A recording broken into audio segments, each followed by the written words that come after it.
Sir నమస్తే. శ్రీమాత్రే నమః. సార్ మిథున రాశి వారికి యా. ఆగస్టు మాసంలో ఎలా ఉండబోతుంది?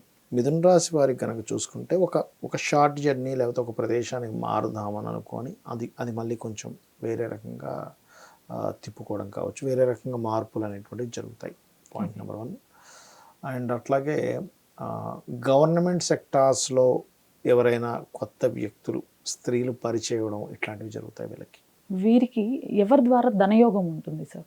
ధనయోగం ఆల్మోస్ట్ ఏదైనా ఒక ల్యాండ్ మూలంగా, మీడియేటింగ్ చేయడం మూలంగా, లేకపోతే డబ్బులు వస్తాయి, ఆ ల్యాండ్ మూలంగా డబ్బులు వస్తాయి అనుకుంటూ కొంత ఆగడం. ఎందుకంటే ఇక్కడ మీకు మిథునానికి 4లో కేతు ఉన్నాడు, స్ట్రకింగ్ అండ్ స్టాపింగ్ ప్లానెట్. దాని ద్వారా ఏదైనా ఒక కారణం చేత కొంత ఆగడం అనేటువంటిది కూడా చూపిస్తుంది. దాని ద్వారానే ధనయోగం కూడా చూపిస్తుంది. ఈ రాశి వారు ఎవరి ద్వారా ఎక్కువ ఇబ్బందులు ఎదుర్కొంటారు? ఇబ్బందులు అనేవి కనుక తీసుకుంటేనమ్మా, ఒకటి ఇక్కడ ఈ ఏదైనా ఒక ల్యాండ్ కొనడం ద్వారా, లేదా మదర్ యొక్క రిలేషన్స్ ద్వారా, అండ్ కొన్ని చూడండి మనకు ఒక్కొక్కసారి తండ్రికి సంబంధించినటువంటి తాతగారు, అంటే తాతగారి ద్వారా ఇంకా కరెక్ట్గా చెప్పాలంటే, లేదా తాతగారు ఆస్తి ఏదో ఉంది, అది ఎప్పటి నుంచో ఆ ప్లేస్కి వెళ్ళలేదు, కానీ ఇప్పుడు వెళ్తే అక్కడంతా ప్రదేశం మారిపోయిందని. ఎందుకంటే ఇక్కడ భాగ్యాధిపతి ఎవరైతే ఉన్నారో అష్టమంలోకి వెళ్తున్నాడు. 8th హౌస్ సిగ్నిఫైస్ తాతగారి యొక్క ఆస్తి. అటువంటి విషయాల్లో కొంచెం ఇబ్బంది అనేటువంటిది ఎదుర్కొంటారు. లేదా ఏదైనా ల్యాబ్స్లో రీసెర్చ్ చేసే విషయాల్లో కొంత జాగ్రత్తగా ఉండాలి వీరు. వీరికి ఇల్లు తీసుకునే విషయం కానివ్వండి, లేకపోతే వీళ్ళ ప్లానటరీ పొజిషన్ ప్రకారం ఎడ్యుకేషన్ విషయంలో ఎటువంటి స్టెప్స్ తీసుకుంటే మంచిది? సాఫ్ట్వేర్ రిలేటెడ్ స్కిల్స్ నేర్చుకోవడానికి మాత్రం ఇప్పుడుండే planetary position is very good, ఇంకా దాంట్లో డౌట్ ఏం లేదు. ఓకే.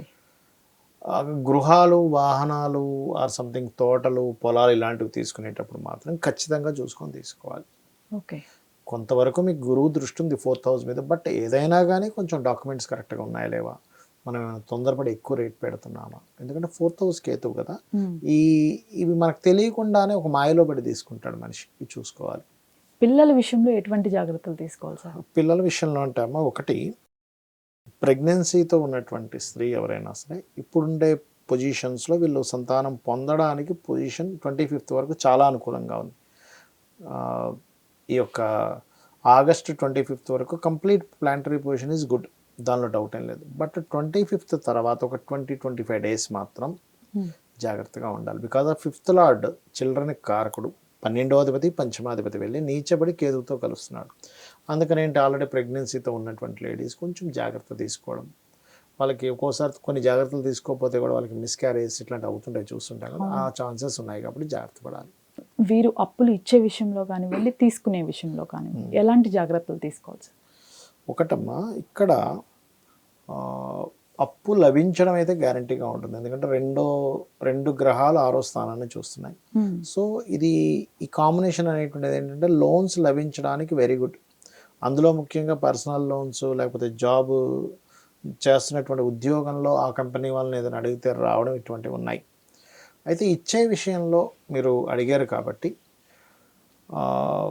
పర్టికులర్గా పార్ట్నర్షిప్స్లో కొన్ని మనం చేస్తూ ఉంటాం. ఎవరితో పార్ట్నర్షిప్లో ఒక బిజినెస్ పార్ట్నర్కి అప్పునిచ్చే విషయంలో మాత్రం కొంచెం జాగ్రత్తగా ఉండాలి. ఎందుకంటే ఈ అప్పే రేపొద్దున వీళ్ళిద్దరి పార్ట్నర్షిప్ని బ్రేక్ చేసే ఛాన్సెస్ ఉంటాయి. వీరికి వివాహాది శుభకార్యాలు కలిసి వస్తాయా సరే? వివాహాది శుభకార్యాలు కలిసి రావడం అంటే ఒకటేనమ్మా, 7వ అధిపతి వివాహ సంబంధించిన విషయాన్ని చూస్తాం.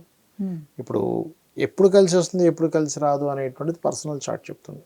అయితే ఇప్పుడు అసలు ప్లానటరీ పొజిషన్స్ ఎట్లా ఉన్నాయి వివాహ సంబంధించిన విషయంలో చూసుకుంటే, ఎవరైనా ఇష్టపడి వివాహం చేసుకుందాం అనుకునే ప్రయత్నం కొంతవరకు యోగిస్తుంది. అయితే ఇది ఎప్పటి వరకు, 25th లోపలే. ఎందుకంటే వివాహ కారకుడు, ఇష్టానికి కారకుడు, ప్రేమకు కారకుడు అయినటువంటి పంచమాధిపతి 25th కేతువుతో కలుస్తున్నాడు, డెబిలిటేషన్ అయ్యి.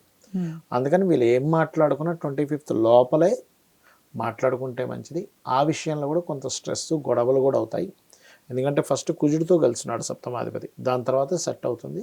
సో ఈ గొడవలు జరగకుండా ఉండాలంటే కాస్త సుబ్రహ్మణ్యేశ్వర స్వామిని కానీ, అమ్మవారిని కానీ, ఆంజనేయ స్వామి ఆలయానికి వెళ్ళి అలా ప్రయత్నం చేసినట్లయితే బాగుంటుంది. వీరికి వృత్తి, వ్యాపార రంగాలు ఎలా ఉండబోతున్నాయి సార్? వృత్తి రంగం కనుక తీసుకుంటే విదేశీ ధనయోగం, విదేశాల్లో వ్యాపారాలు, విదేశాల్లో వృత్తి సాగించడానికి అనుకూలంగా ఉంది. ఓకే. ఇక వ్యాపారం కనుక తీసుకున్నట్లయితే కాస్త ఇన్వెస్ట్మెంట్స్ ఎక్కువ చేయాల్సిన టైం నడుస్తుంది ప్రజెంట్ వీరికి. ఓకే, మిథున రాశి వారు ముఖ్యంగా చేసుకోవాల్సిన పరిహారాలు సార్? అమ్మవారి ఆరాధన, అందులో ముఖ్యంగా భానుమండల మధ్యస్థ భైరవి భగమాలిని నమః అని చేసుకోవాలి. కొన్ని పర్సనల్ చార్ట్లోనే చూసుకోవాలి అని అవునమ్మా. ఇందాక ఒక మాట అన్నారు. అసలు పర్సనల్ చార్ట్ అంటే ఏంటి సార్? పర్సనల్ చార్ట్ అంటే వాళ్ళు పుట్టినప్పుడు వాళ్ళు పుట్టిన డేట్ని, మంత్ని, ఇయర్ని, టైంని, ప్రదేశాన్ని, ప్లేస్ కూడా చాలా ముఖ్యం తీసుకుంటే వాళ్ళకు ఒక చార్ట్ జనరేట్ అవుతుంది. అంటే వీళ్ళు ఈ జన్మలో ఎందుకు అసలు పుట్టారు, లైఫ్ పర్పస్ ఉంటుందమ్మా ఒకటి. ప్రతి వ్యక్తి, ప్రతి ప్రాణి ఒక పర్పస్ మీద పుడుతుంది, ఊరికే ఏదో జన్మ ఎత్తది. అది ఆ పర్టికులర్ టైంలో పుట్టాలంటే ఆ పర్టికులర్ టైంలోనే పుడతాడు మనిషి, గుర్తుపెట్టుకోండి. అలా పుట్టిన వ్యక్తి ఎందుకు ఎదగట్లేదు అనేది ఒక అనాలిసిస్ ఉంటుంది ఆస్ట్రాలజీలో. ఎందుకు బాధపడుతున్నాడు, ఎందుకు అద్భుతంగా ఎదిగాడు అనేది ఉంటుంది. దట్ ఈస్ ద లగ్న, డిపెండ్ ఆన్ లగ్న. ఒక వ్యక్తి చూడండి అద్భుతంగా ధనం సంపాదిస్తాడు, అసలు పెద్దగా చదువు ఉండదు, బ్యాక్గ్రౌండ్ ఉండదు, కానీ అద్భుతంగా వెళ్ళిపోతూ ఉంటాడు. బికాజ్ ఆఫ్ వాళ్ళకి సెకండ్ లార్డ్ బాగున్నాడు అని అర్థం. కొంతమంది ఎంతో చదువుకున్న గోల్డ్ మెడలిస్టులు అవుతారు, ఎటువంటి అలవాటు ఉండదు, కానీ వాళ్ళకి opportunities Rao, because of second house వాళ్ళకి పాడైంది. అయితే జ్యోతిషాస్త్రం ఏం చెప్తుందంటే, నీ సెకండ్ హౌస్ పాడైందని నువ్వు కూర్చోక్కర్లే. దానికి జ్యోతిషాస్త్రం ఎందుకు, పాడైందని తెలుసుకోవడానికి, దాన్ని ఎలా బాగుపరుచుకోవాలో చెప్తుంది జ్యోతిషాస్త్రం ఎప్పుడు కూడా. నువ్వు ఎటువంటి రూట్లో వెళ్తే నీకు ధనయోగం ఉంది అంటే చిన్న ఎగ్జాంపుల్ చెప్తా. నాకు తెలిసిన ఒక అబ్బాయి ఇట్లాగే బాగా చదువుకున్నాడు, లాట్ ఆఫ్ అంటే చాలా మంచి intelligent, good looking, good person. కానీ ఆ అబ్బాయికి ఎన్ని కోర్సెస్ చేస్తున్నా ఒక ఉద్యోగం వచ్చేది కాదు. బట్ ఆయన జాతకంలో ఉన్న యోగం ఏమిటంటే అతనికి రియల్ ఎస్టేట్ చేస్తేనే ధనయోగం ఉంది, ఇంకో రూపంలో లేదు.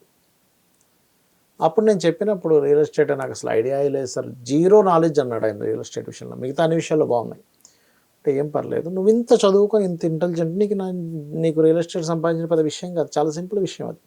అంటే ఒక 1 month అదే పని మీద అసలు ఎక్కడ మార్కెట్ ఎట్లా ఉంది, రియల్ ఎస్టేట్లో ఎటువంటి ఒక రిజిస్ట్రేషన్ చేయాలంటే ఎటువంటి పేపర్స్ కావాలి, అసలు మార్కెట్ స్ట్రాటజీ ఏంటంటే ఒక 1 to 1.5 months అతను రెడీ చేసుకొని తర్వాత ఆయన బిజినెస్ స్టార్ట్ చేశాడమ్మా. మీరు నమ్మరు, he earn crores of rupees.